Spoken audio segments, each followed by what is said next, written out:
जिसको अकेला पाकर कुछ बदमाश लड़कों ने उसे बंदी बनाकर उसके साथ जबरदस्ती घिनौना काम किया और उसके बाद उस लड़की के साथ किया हुआ देखेंगे हम इस पूरी कहानी में। तो कहानी की शुरुआत में हम जेनिफर नाम की एक लड़की को देखते हैं जो एक नॉवल राइटर है। अब क्योंकि वो एक राइटर है इसलिए वो शहर से दूर एक लोकल इलाके में रहने जाने वाली थी ताकि वहाँ पे वो अपनी नॉवल कंप्लीट कर सके।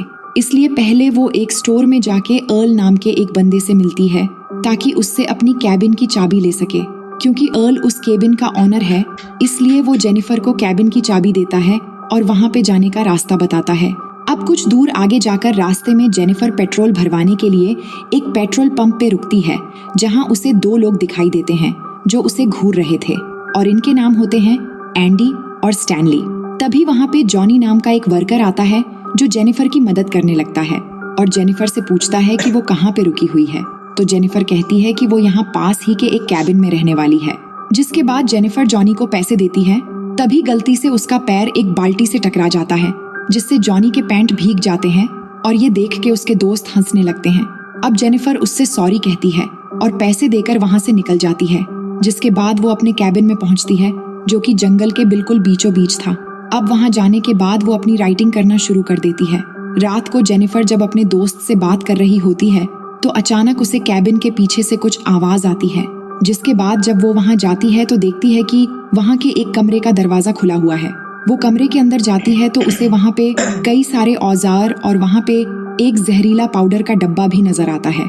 जिसके बाद वो उस कमरे का दरवाजा बंद करके वापस अपने कैबिन में आ जाती है।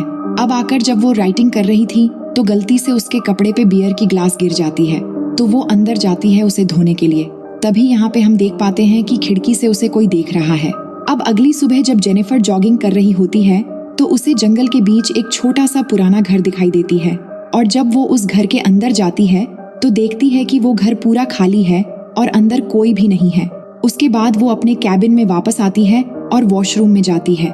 लेकिन जब वो टेप ऑन करती है तो उसके अंदर पानी नहीं आ रहा था। इसलिए वो हेल्प के लिए कॉल करती है तो एक मैथ्यू नाम का बंदा उसके घर में आता है पाइप ठीक करने के लिए। लेकिन जब वो उसकी पाइप ठीक कर देता है तो जेनिफर खुश होकर उसके गाल पे एक किस करती है और उसका शुक्रिया अदा करती है। अब मैथ्यू थोड़ा बुद्धू टाइप का इंसान है इसलिए वो शर्माकर वहाँ से भाग निकलता है। वहीं शाम को मैथ्यू, स्टैनली, एंडी और जॉनी के साथ फिशिंग करने जाता है जहाँ वो उन्हें बताता है कि शहर की उस लड़की ने मुझे गाल पे किस किया। ये सुन के जॉनी को बहुत बुरा लगता है और उसे कहता है कि ऐसा हो ही नहीं सकता। तभी स्टैनली जॉनी को अपने कैमरे में जेनिफर की वीडियो दिखाता है। यानी वो स्टैनली ही था जो उसे खिड़की से देख रहा था। ये सब देखकर जॉनी की नीयत खराब हो जाती है और अपने दोस्तों से जेनिफर के बारे में उल्टा सीधा बोलने लगता है और कहता है कि देखना, आज रात को ही मैं इस लड़की का शिकार करूंगा। अब रात को जेनिफर जब सो रही होती है तो अचानक उसके दरवाजे से कुछ आवाज आती है और जब वो वहां जाती है तो वहां पर उसे एक मरी हुई चिड़िया दिखती है। ये देखकर वो काफी घबरा जाती है। जिसके बाद वो अपने कैबिन में वापस आ जाती है।